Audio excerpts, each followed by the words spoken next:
Great to have you with us here in NHL Tonight. First shift alongside my friend Steve Conroy to Adnan Burke. And it's not only great to be on here in America, but also home in Canada. I mentioned that because I was in Edmonton, of all places, there for the Prime Monday Night Hockey game on Amazon. First time ever to Edmonton.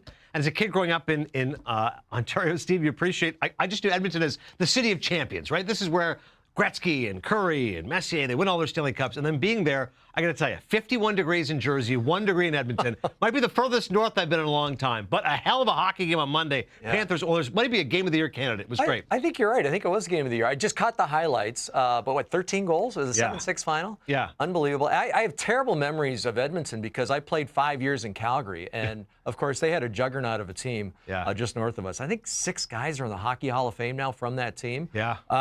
But, yeah, Edmonton's a great place. Hey, listen, it's been so long since I worked with you. You have won an Emmy. The last time I saw you. You don't need to mention that, won Steve. a 2024 Emmy for your work on MLB Network. So congratulations on that. Oh, that's kind of it. I'd like to say it doesn't matter to me, but it matters everything to me, quite honestly. I'm doing this job for the outside validation, so it's been great. Although it's funny, you can appreciate having a bunch of kids as well. I have it hidden up like in a case. Like, everyone's like, where's the Emmy? I'm like, well, it's going to get broken. Right, I'm too fearful the kids are going to break it. And somebody told me, it might be Meryl Streep, a very famous actress would keep the Oscar she had in her bathroom. And they go, why? They go, when people went in there, they always want to give a speech. So they could give a speech while looking at themselves in the mirror. Perfect. Now when I come to your house, I'll say, Steve, just go to the bathroom. Thank you for the kind words. I appreciate it. Well, let's bring in our producer, JD Lindbergh, before we get to the actual hockey talk. JD, because as Steve said, he played in Calgary, Edmonton, the whole Battle of Alberta. Where do you rank this, Calgary versus Edmonton? Because you go to a different level. Jasper versus Banff being involved. Ooh. Yeah, never been to the city of Edmonton. I flew in and out of Calgary. Nice little city. We had a good dinner there at Last Best, it was called. A good little spot there. But yeah, Jasper's wild. It's closer to Edmonton, so it's tough. Although talking about Emmys, yes. I also fortunately work for MLB Network here. Have 6 of them now. He lost track of how many Emmys he has. Yeah, I had to really think about it.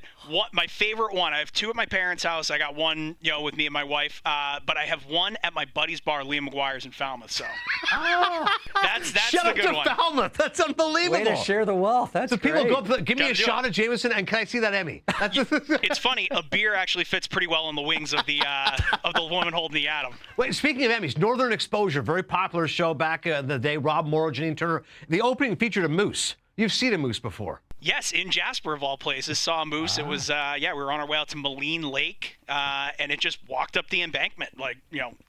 It almost hit our side mirror. It was crazy.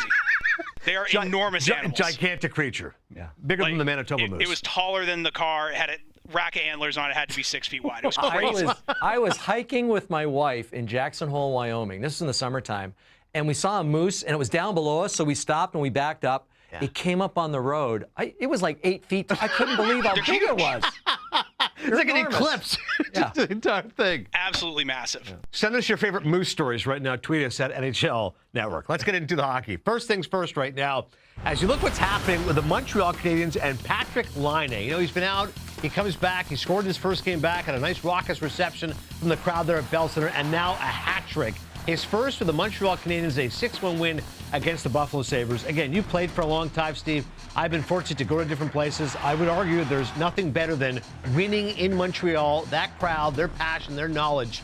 Laine must feel like $1 million. I was on with Jameson Coyle last night and Mike Johnson, and it's like a religion there. Hockey to them is religion, and I couldn't be happier for Patrik Laine. You look at the Buffalo Sabres, and these were all in the power play, but all of Patrik Laine's goals have been power play goals. So you'd think that they'd want to take away that shot. You'd want to take away Patrik Laine. He was wide open in every one of those blasts. And I don't think anyone shoots at, I'd have to say Alex Ovechkin. But sure. he doesn't overpower the puck. Yeah. He kind of slows down his swing to make sure that he loads it up and he gets all that recoil on his stick. And he can place it like no other. And some of those shots, he literally had like a 6-inch box to put it into, and he hit it. So good for Patrik Laine.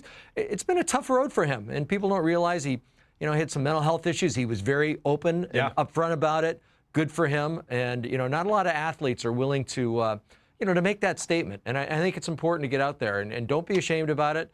Get some help. He did it, and it seems like he's in a great place right now. No question. We've come a long way as a society, as a sport. In the past, you couldn't say things like that, but I think he's really been embraced and supported for the fact he's been candid about his challenges. A unique stat line for Patrik Laine, by the way. You mentioned the power play goals and how many he's scored so far this year. He's on pace for 50, 8 assists, and a minus 41.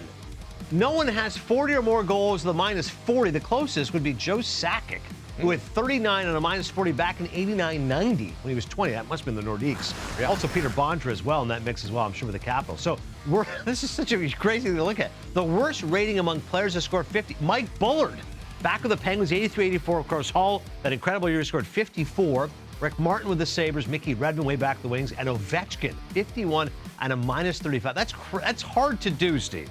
Yeah, and I'm thinking of Alex Ovechkin back then because, the Washington Capitals weren't that bad in 24. Well, maybe they were. Yeah, that was 10 years ago, so I guess they were. Right. But, you think about it, and especially with Laine, he scores a lot of his goals on the power play. Correct. So you're not going to get a plus. And if you're out there 5-on-5 and you get scored on, that's definitely a slash. So he figure it'll be a -41 if he keeps up this pace? That's insane. Yikes. Ovechkin, by the way, that year had 24 power play goals. So to your point, he was not getting the pluses there, and then being 5-on-5. But speaking of the 70s Habs, I mean, Mickey Redmond, I mean, that's those teams, you could appreciate how great they were. Oh, and it's funny. Last night I was texting with Doug Risebrough, a former teammate of mine with the Calgary Flames, and he said he was at a reunion this past summer, and there was, he sent me a picture. Scotty Bowman front and center. Scotty Bowman front and center. Yeah. I don't have my glasses on, but Dougie Risebrough, I think if you go clockwise, he's third from the bottom on the left. Okay. I see Yvon Cornway's the captain there. Yes. Right across from him, that's Jacques Lemaire. Below Jacques Lemaire is Bob Gainey. The back row, though, I'm pretty sure that's Larry Robinson, Serge Savard. Don't know who the next gentleman is, but top right, that's Kenny Dryden. Oh, yeah. So along with this picture, he sent a text that said 9 of those guys are in the Hockey Hall of Fame. 92 Stanley Cups between those guys in the picture. Yeah. And they'd won 4 Stanley Cups in a row, all in the mid to late 70s, and those were the guys. A couple of guys that passed away, but there was 13 guys. Wow. So good for Dougie. I'm glad he sent that along, and it's that's hockey royalty right there when you think about it. I went to the Hockey Hall of Fame, which, as you know, is in downtown Toronto. I hadn't been in a long time. And one of the coolest things when you walk in, they've got a statue, that famous shot of the Dryden pose, with the helmet and the stick. And I said, God, in what other sport could you see that and go, I know exactly what it is. That's Ken Dryden just resting in between plays. Yeah. It's so cool. It's so iconic. All right, we continue. The good news there for Montreal, they win. Laine was great. The bad news is the Buffalo Sabres, man, this spiral continues. Their last 11 games now, they're winless, 0-8-3. The power play, again, speaking of tough to do, 6.5%.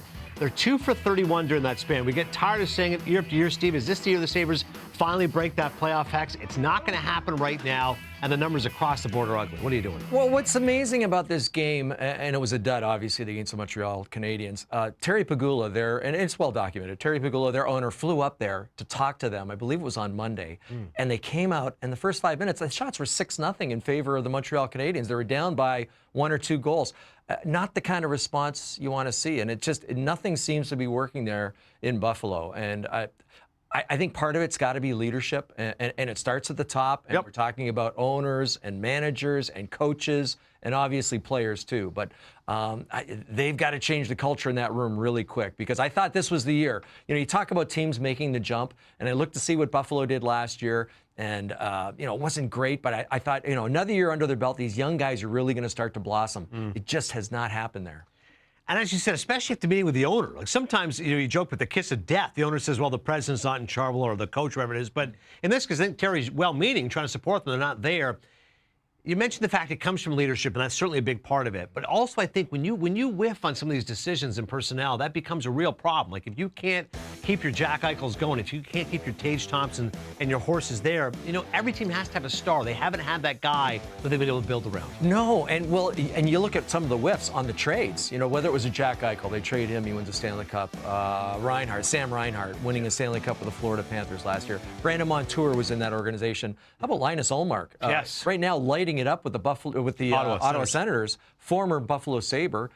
He was in their system. So, and if I'm Kevin Adams, I'm a little gun shy right now about making a deal, because a lot of these deals have not looked so good 2-3 years after the fact. So it's not going to be an overnight fix. It's not going to be a quick fix. Yeah. And it's not just going to be one guy, but something's got to happen in Buffalo, because that's You know it because Great growing up in market. Toronto, it's a great Yeah. market. It's a great fan base. Yeah. I know a lot of guys who retired as Buffalo Sabres. They stayed in the city. They love Buffalo. Yeah.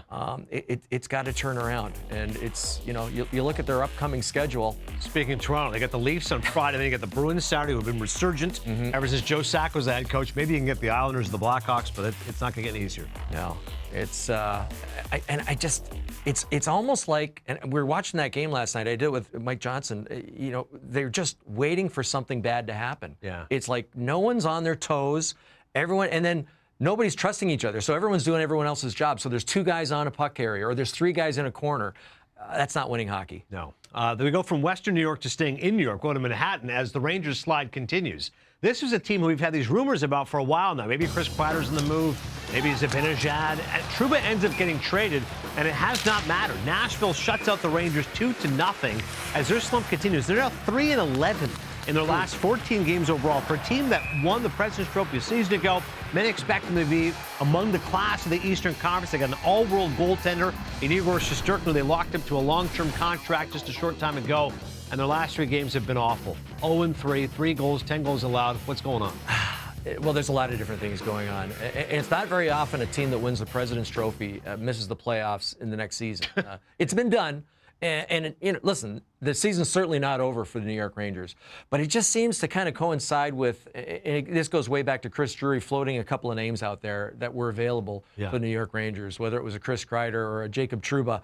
And since that time, the team just seems to be in a flux. And again, there's just no cohesion on the ice, similar to the Buffalo Sabres. There's a little more, I want to say, leadership on that New York Rangers team, and that's good, but right now they're just scrambling to keep the puck out of their net, and it's kind of sad to watch because I had them as one of the teams, maybe not coming out of the East, but certainly making it to another Eastern Conference final. They've been there 2 of the last 3 years, and there's not been a lot of turnover, but it just seems like maybe the players, I don't want to call it a revolt, but when you get guys, the Barclay Goodrow situation wasn't handled very well last year. Yeah. I don't think the Jacob Trouba situation was handled very well this year, nor the Chris Kreider for that matter. And maybe some of the guys in the room are saying, hey, listen, enough's enough. Let's keep maybe some stuff inside the room. Yeah. And there's some unhappy campers, I think, on the Rangers. Yeah, and the Trouba trade, like you said, didn't sound like he wanted to leave necessarily. They ended up jettisoning him to Anaheim. Maybe Kreider could be on the move as well. But as you said, a lot of stories being floated out, leaked around. Then you get to Kaapo Kakko, who E.J. Raddick very passionately said on this program, like, why are you benching this guy? He's a third liner. Like, who cares? Molly Walker, full Kaapo quote, when I asked if he was surprised, I was surprised, yeah. I know you got to do something as a coach when you're losing games, but I think it's just easy to pick a young guy and boot him out. That's how I feel, to be honest. And E.J.'s point was, Kakko's actually been decent this year. It's not like he's had a bad season. No. So why is he being singled out by Peter Laviolette? If you want to send a message, you do it to Kreider or Zibanejad. And I think that's when guys realize, okay, I'm being held accountable. There's no double standard. It's not like, okay, we're playing bad. Let's pick on the young guy and knock him out of the lineup. Yeah. I loved his response though. Kakko kind of stood up for himself, talking about the fact that, hey, I don't have the worst plus minus on this team. Yeah. Why is it me?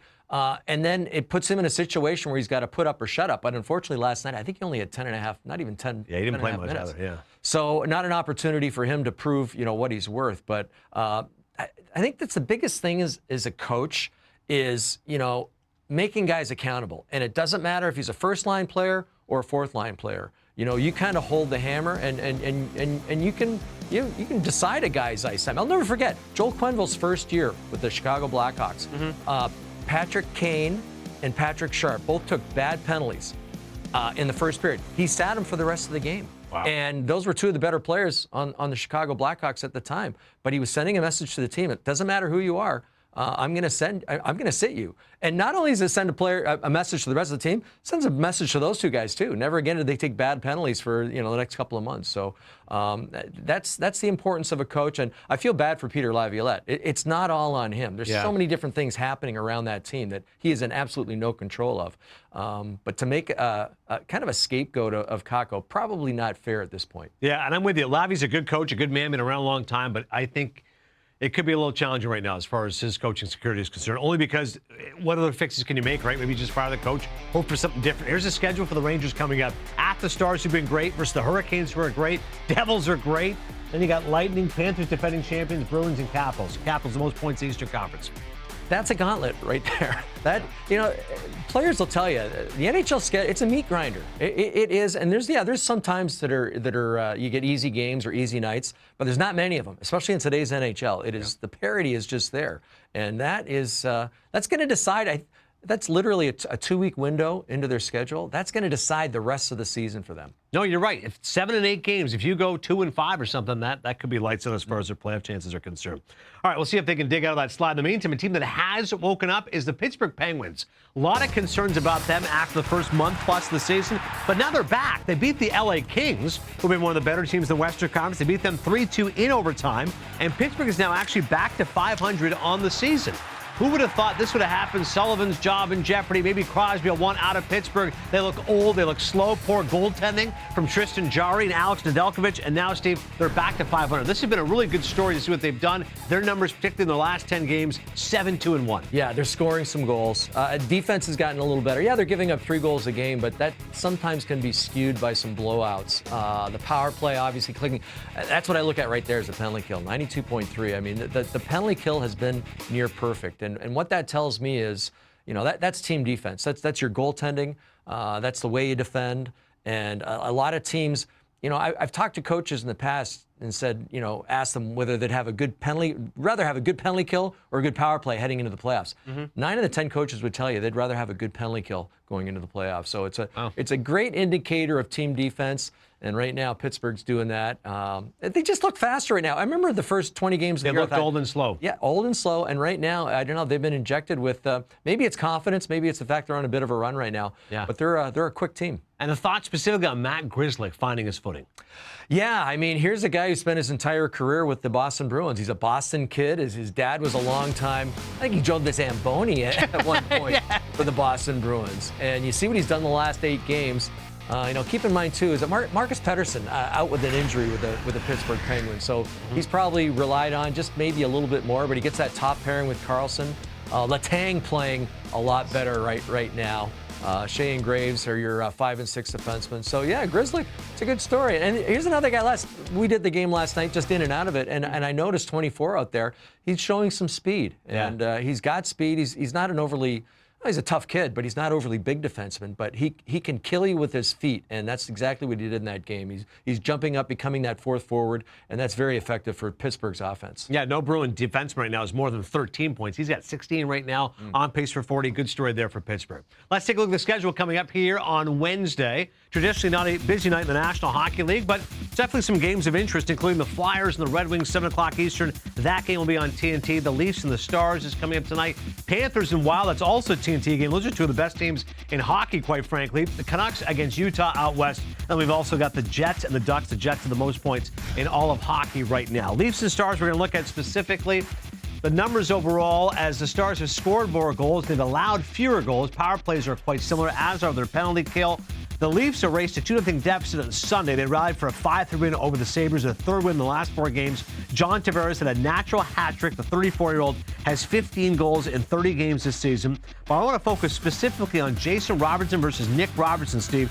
Jason Robertson slowly finding his game. He's got multiple points in 3 of his last 4. And Jason and Nick's mom, Mercedes, will be in attendance in a Leafs hat and a Stars jersey. This tweet from Luke Fox. Jason and Nick's parents live in Dallas now. Again, mom wearing the Leafs hat and the Stars sweater of the game tonight. Always fun when you've got 2 siblings in the game. Nick, by the way, 2 goals in 4 games played against Dallas. Jason has never scored against Toronto in 7 games. Good news right now to be a Robertson. Yeah, it's got to be tough for a parent, though. I mean, proud, obviously, of your 2 boys playing against each other, but just hoping nobody gets hurt. Yeah. And, nobody gets embarrassed. It's glass half full no matter what, or half empty, depending on how you look at it. Well, it's funny. You talked about Jason Robertson. We saw him did the Global Series over in Finland, where Dallas played against the Florida Panthers. And Jason Robertson, you're right, had a slow start to this season. And people don't realize he had surgery in the offseason. He had knee surgery. Pete DeBoer talked about it. He was off his feet for literally 6 weeks.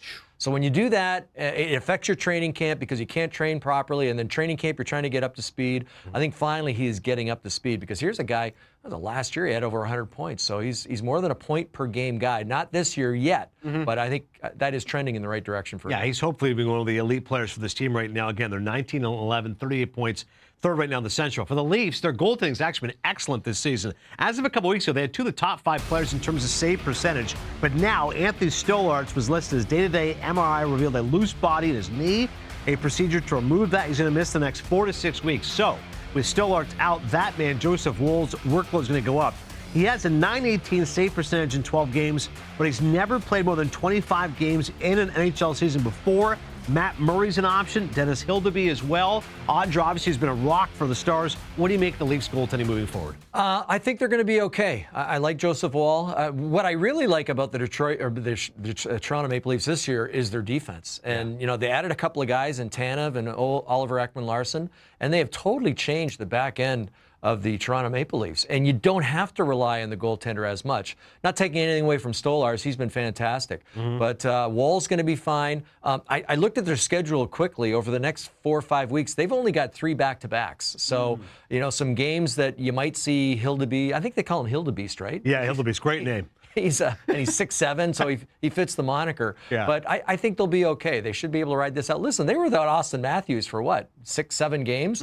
And they were near perfect during that time their captain was out. So I think Toronto, you realize when one of your key players is out, it's up to the next man to do maybe a little bit more and to make sure that your goaltenders are getting tough shots. I think that's exactly the mindset Toronto's going to have. Leafs used to have a goalie, Jonas Gustafsson, nickname was the Monster. Now they got Hildeby, the Hildebeest. So clearly this is trending in the right direction as far as fearsome people in net. Still to come here in NHL Tonight First Shift. A quick timeout. We come back. We'll talk further about the Florida Panthers. That wild game against the Edmonton Oilers. Coming off a good win. Can they keep it rolling against the Minnesota Wild? Plus catching up with Paul Maurice. That's next.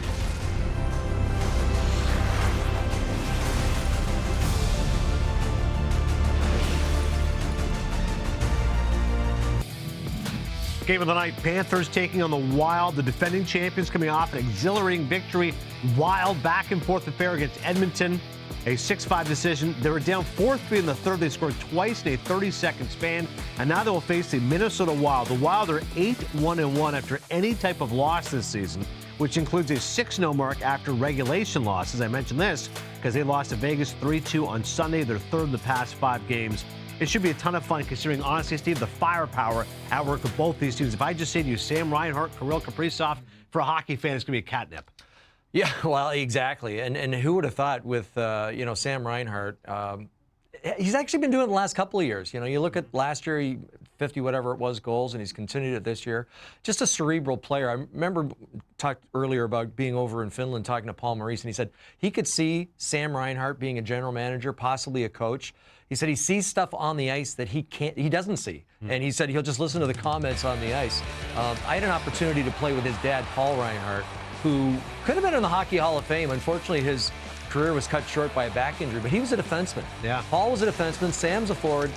I talked to Sam about that over in Finland. He said, I started out as a defenseman, and he thinks it's helped his game because now he knows how defensemen think. And I think that's very important for any player to play as many different positions as he can. But, yeah, you're going to see the goal leaders from the last 2 years. Austin Matthews obviously leading that group, but Sam Reinhart right there, along with Kirill Kaprizov.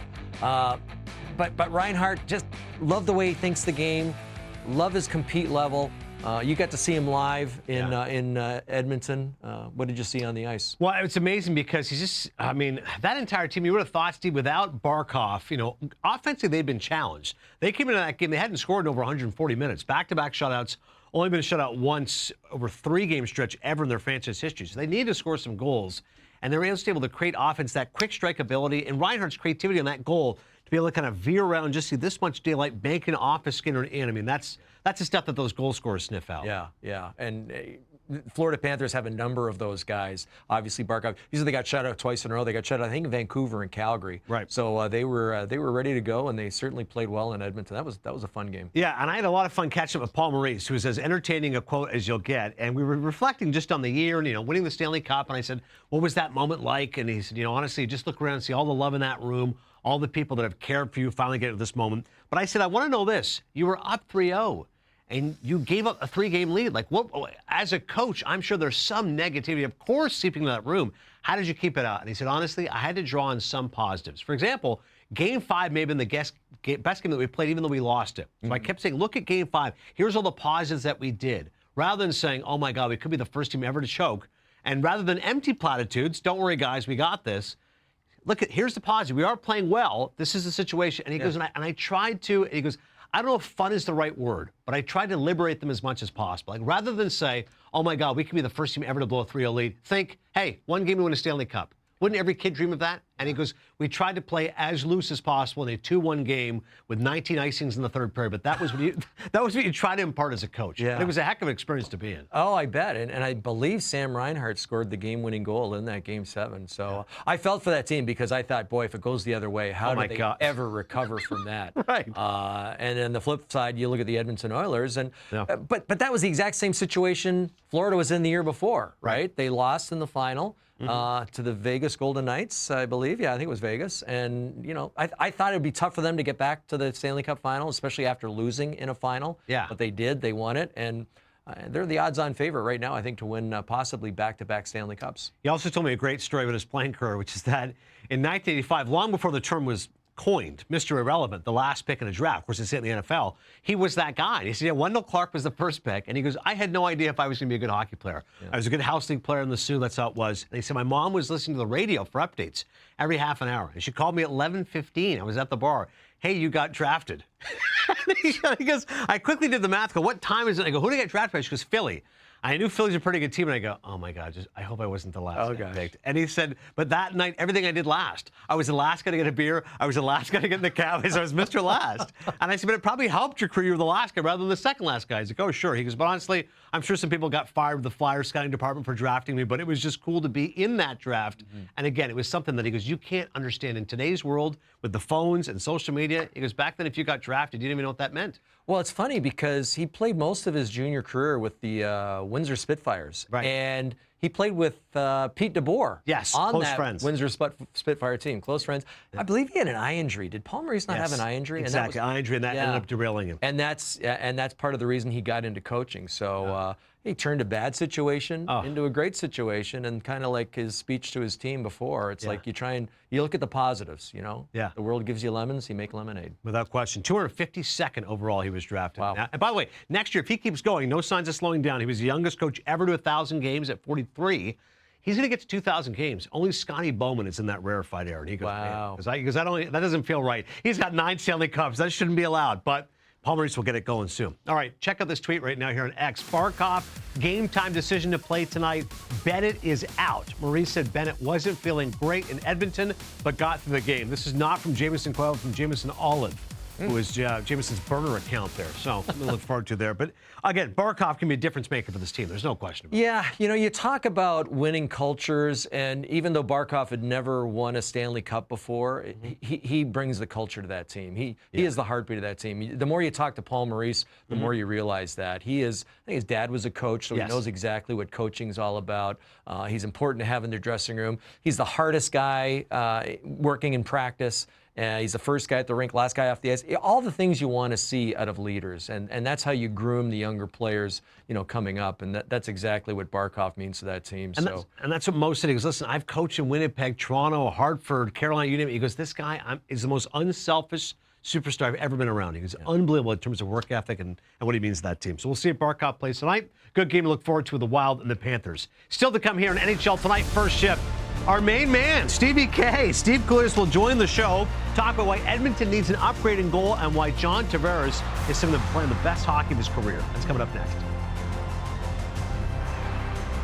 From live play-by-play to your favorite game day anthems and the biggest sports podcasts in the world, the iHeartRadio app lets you take it all with you wherever you go. Download the free iHeartRadio app today.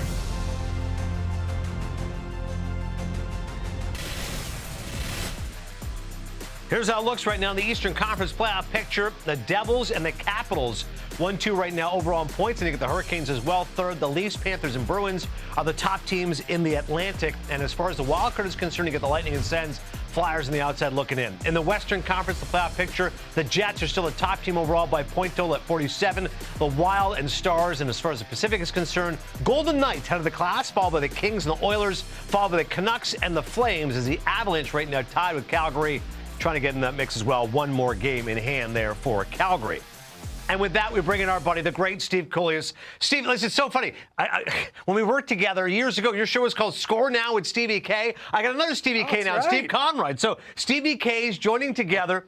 It's always great to see you, my friend. My first trip back to Edmonton, Deadmonton as it's called to some, but it was a hell of a game on Monday. There's no question about it. Oilers, Panthers, Fire Wagon hockey. Stuart Skinner ends up wearing the goat horns because one of those pucks goes off the back of his helmet. Do you think the Oilers need an upgrade in goal to be a legit cup contender? Yeah, first of all, great to see Steve again. For you guys, I wore my Spengler Cup jacket. Three-time champion as a broadcaster. You don't get a ring for the Spengler because it's not a Tier 1 event. But no, I was on this program 3 weeks ago begging the Avalanche to get a goalie. Number 3, Gibson. Number 2, Talbot. Number 1, Blackwood. They went and got Mackenzie Blackwood. Now I'm begging the Oilers. Look, I like Stuart Skinner, but he's ranked, 78th of 86 goalies right now. Cam Talbot, former Oiler. The Red Wings have 5 goalies. Like, they have to make a move, and the Red Wings are not going anywhere. You imagine the phone call, Adnan and Steve, to McDavid. Hi, Connor McDavid here. Hi, it's Stan Bowman. We've added Cam Talbot. He's got 2 years left. Skinner's got 2 years. He's aging well, and he's ranked 5th, .916 save percentage. Look, the Oilers are going to need 2 defensemen anyway. They have too many forwards even when Kane does return. I don't know what they were doing in the offseason. They needed help on the blue line. But I would say go out and get like a Cam Talbot. Forget the win-loss record. Detroit isn't good. It's the save percentage and the underlying numbers, guys. And you know Steve is a former NHLer. The players know, okay? The score should have been 3-2 at Adnan's Deadmonton game, and it was 6-5. It was your 80s hockey. That's not good enough. You know, Stevie, great call on the Blackwood, the Blackwood prediction. I look at some goaltenders around the NHL, whether it's Mrazek, who's hurt in Chicago, but he will be back. I look at John Gibson. Is there any chance that those guys possibly get moved? The Gibson one is, it's like Adnan's Facebook page when I met him. It's complicated. So in this situation, I'm not ready to go there. Let's see what happens in the offseason. I think it's about realism, about term. The Wings have all these goalies. Jack Campbell is back on the bench. They got Sebastian Costa for the future, Alex Lyon, Billy Husso. So I'm trying to be a realist. I'm a realist. That's the Mackenzie Blackwood I felt was real and possible.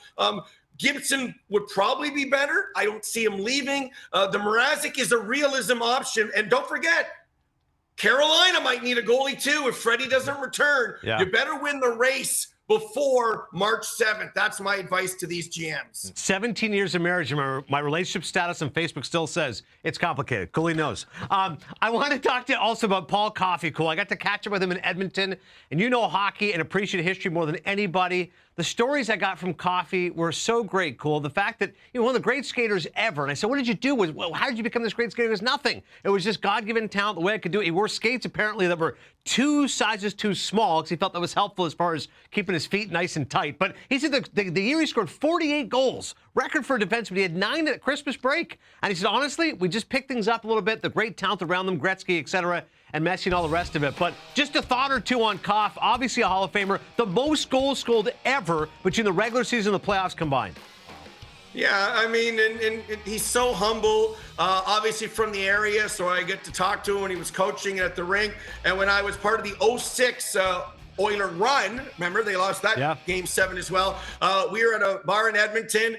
Lux, I think it was Ryan Smith's bar. And I said, Paul, what's the biggest difference between now and when you played? And he looked around and he said, the women were a lot younger back then. So that was my kind of, and I was holding court. And some of the other media members, you can guess their names. They didn't like that. They don't like it when I'm doing that. But anyway, it doesn't matter. I'm here with you guys now, and I'm having fun. But to your point with the age, though, he said, when people ask me today, how many goals did you score in the NHL? He goes, maybe 15. They go, 15, that's it? He goes, well, I am 63 years old. He could play. Yeah. Hey, I played with Paul briefly and ineffectively with the Detroit Red Wings. One day I show up at the rink and my spare skates are gone. And I'm trying to figure out who took my spare skates. Yeah. And it was Paul. We had the same, and I wore I don't have a very big foot. So skate sizes are typically a couple sizes smaller than a regular shoe size. So I would think I wore an 8.5. Yeah. He takes my skates. He wore them for the rest of the year. But the thing, Steve, and you know about what do they call it? The radius on the skate blade. He had literally no radius. I tried to skate on his skates. My feet just kept slipping out from under me. You know, there's like a hollow in the bottom of the blade. It was literally flat. I think that was part of the reason he could skate so fast. Anyway, I digress. I wanted to ask you about the Ottawa Senators. It seems like their season's been turned around just in the last couple of weeks. Talk about the Sens. Well, it is an amazing story because we cried wolf for years, Steve, about here they go. They won 3 in a row, and they went on the road. And traditionally, when the Sens go on the road, and this is the World Junior trip, their building is full, but they don't win on the road. They have a losing record on the road this season, and they've not started the last few seasons very, very well. But now they've won 4 in a row with their win last night. They won 6 of 7. They normally go on the road and only win once. Well, they already have 1 win. I said on this road trip of 9 games that they just go 4-4-1 and return home +3. Look, the Red Wings are no good. The Islanders and Rangers are no good right now. The teams at Detroit, the door is open for the Sens to be a wild card team finally. Linus Ullmark, what a story he's been. He's won 6 in a row. He's given up 5 goals during that stretch. He has 2 shutouts during that stretch. And look how he played last night as well. And they're spread out. Stützle on the second line helps Ullmark do his thing because they're getting offense. So the pressure is not just on him. They're spread out. Norris is playing well. Gaudette is scoring goals. They're finally slotted. Jensen playing with Shabbat. He's finally playing defense. He was -76 going into the year. He's +12 right now. This is unbelievable, but I don't want to tell you to buy the stock until the road trip is over. You saw those road numbers, and you saw Ullmark's numbers. Let's see what's sustainable through the Christmas break.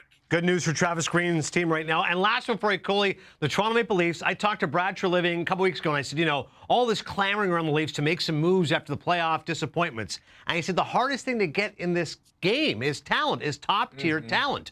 And he goes, you got to stick with what you have and hope eventually you can break through that dam. How about John Tavares, who people are saying is playing his best hockey in 5 or 6 years? Yeah, and in our lifetime, right, Steve? Why did the Nieuwendyk trade mean so much to Dallas to help Modano? Because it was Yzerman and Fedorov. It was Sakic and Forsberg. Modern times, Crosby and Malkin, Backstrom, Kuznetsov. That depth down the middle. And when you look at Florida, Barkov, Bennett, look what Heischer and Hughes are doing in New Jersey. John Tavares with this, I don't know, red light therapy ad, I don't know if you've heard about that. We should all get it, right?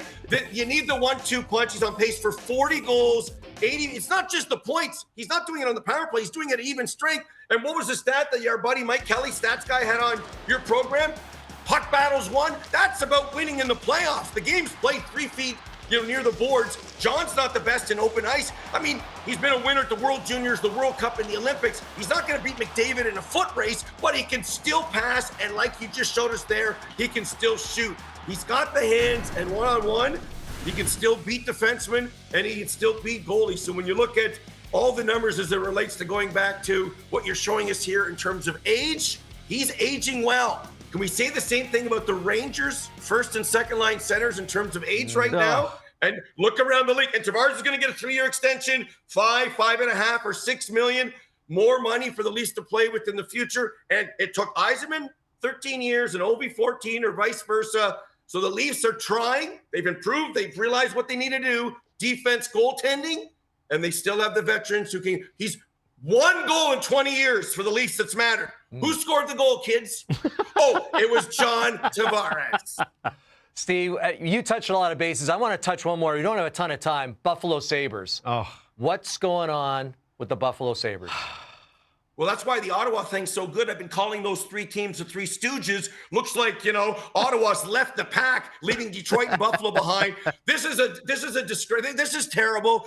I just joked around with my friend Craig Button. I said, Craig, if it was me, I'll call Terry Pagula and have you in charge. Because if Craig's in charge, they're not missing the playoffs for 14, 15, 16 years. This is an unmitigated disaster. And why did the Wings get good? Mike Ilitch, and he turned it around. Stevie Y, and everything changed. In Buffalo, it might be working for the Bills, but it's not working for the Sabres. It starts at the top.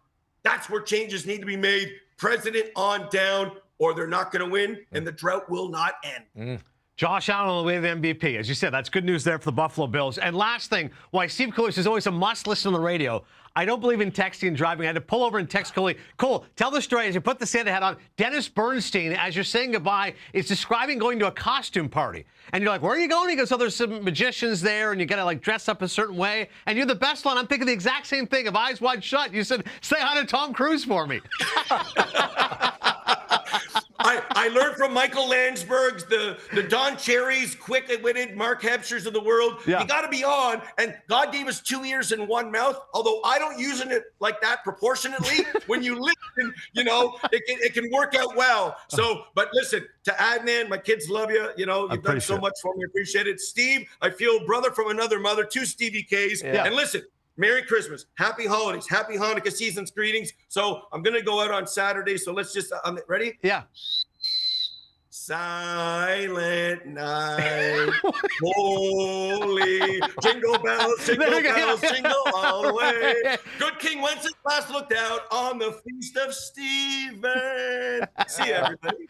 Give us a little sleigh ride next time. Score Now with Stevie K ×2. Love the Mark Hebscher shout out. Hebsy, an all-time great, as are you. You're the best, Coley. Thank you. There you go, Stevie. Thank you. Diane's hat.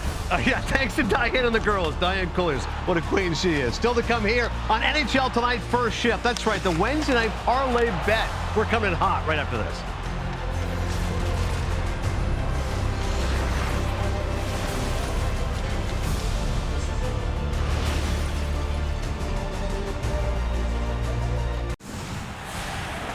We continue right now here on NHL Tonight First Shift. It's time for the top line parlay presented by DraftKings Sportsbook with Steve Conroy, I'm Adnan Burke, and our great producer, of course, JD Lindbergh. JD, you're bringing it today on a Wednesday, hump day. What do we got as far as looking to make people a few bucks? Hey, we got to get back on the beam. Bruce Boudreau's been on my case about not hitting these parlays. So here we go. Wednesday slate. Only 5 games on the schedule. But AV, first one up for you here. I love Scott Laughton. Yeah, Scott and a hat trick Laughton. for the Flyers the other night. That's a fantastic 4 goals. 4 goals against the Detroit Red Wings, who they play tonight. The Detroit Red Wings. And hey, listen, all respect to the Illich family, but Scott Laughton is the one who owns the Red Wings. Check this out. Our ace researcher, LG, last 13 Wagos against the Wings. He's got 13 goals. He's going a goal a night against the Red Wings. I say that continues, so Scott Laughton is the first leg of our top line parlay. Let's head back to the parlay board here, Keith. Next one, the last one that we hit involved Jake DeBrusk. This guy has been outstanding on the road. I like Jake DeBrusk to get 3 shots on net. Look at his last 9 road games. This guy has 11 goals, 2 assists. All he's got to do is get 3 shots on net for us. Look at the 3 shots. He's averaging that on the road his last 9. Math dictates that this got to be a winner, eh? All right, one more leg to this parlay. We like our late one, the Winnipeg Jets. First period puck line. We like them to start on time. Wow. Get out of the first period with a lead in Anaheim. Their power play has been cooking the last 4. 7 goals and 15 opportunities. I'm no mathematician, but I feel like 46.7 is pretty decent. AV, Connie, what do we think about the parlay? I mean, it's a gutsy pick, Judy, because it's one thing to just say, okay, this guy scores, so this guy's a point. Give me the term again, the first period puck? First period puck line. First period puck line, I mean, that is... Yeah, in plain English, all that means is they got to get out of the first period with a lead. Okay. Well, I like your call on Scott Laughton because, JD, this is true. Some guys feel it against certain teams. And I wasn't a goal scorer in the NHL, but for whatever reason, whenever I played against the Edmonton Oilers, I just felt good. And join the rush a little bit, boom, slap shot, Connie's in. Good things are going to happen, and I think that's what Scott Laughton's thinking right now. By the way, that 4-goal performance, unassisted goal and a breakaway, shorthanded goal, and 2 empty netters. 4 goals that night, more than he scored in the first 29 games. He had 3. Isn't that unbelievable? But that sometimes jumpstarts a guy, and it gets his season going. So Laughton, I believe he's playing. Who's he on a line with? I had this down early. I believe he was playing with Morgan Frost. Who is he playing? Michkov, Frost, and Tippett playing together, although we're not sure if Frost will be that guy because even Torts has said that he's been inconsistent, but not specific to Laughton. But yeah, that 4-goal outburst. They got back-to-back games right now, the Flyers. They got the Red Wings tonight, Kings tomorrow, so we shall see. I love it.